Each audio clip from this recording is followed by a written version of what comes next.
Des femmes abandonnées par leur conjoint en pleine nature, ce n'est pas juste une anecdote malheureuse, c'est un phénomène dangereux et qui a un nom, l'alpine divorce ou divorce alpin.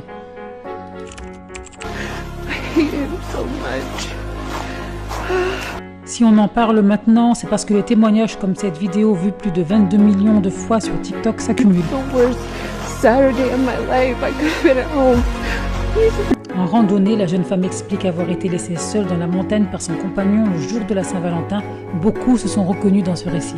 I stopped for maybe 30 seconds. When I looked up, I couldn't see him anymore. Called his name, nothing.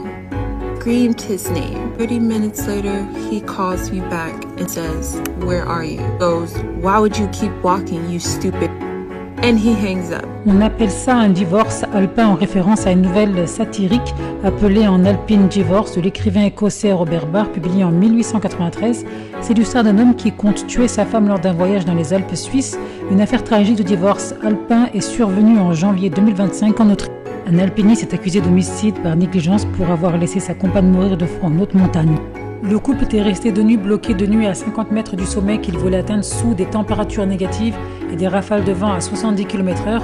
Thomas Plomberger, plus expérimenté, avait laissé sa compagne Christine Kottner seule pour appeler les secours, sachant qu'elle n'était absolument pas équipée pour l'excursion et qu'il ne l'avait pas mise en sécurité en s'éloignant. L'homme est ensuite redescendu seul.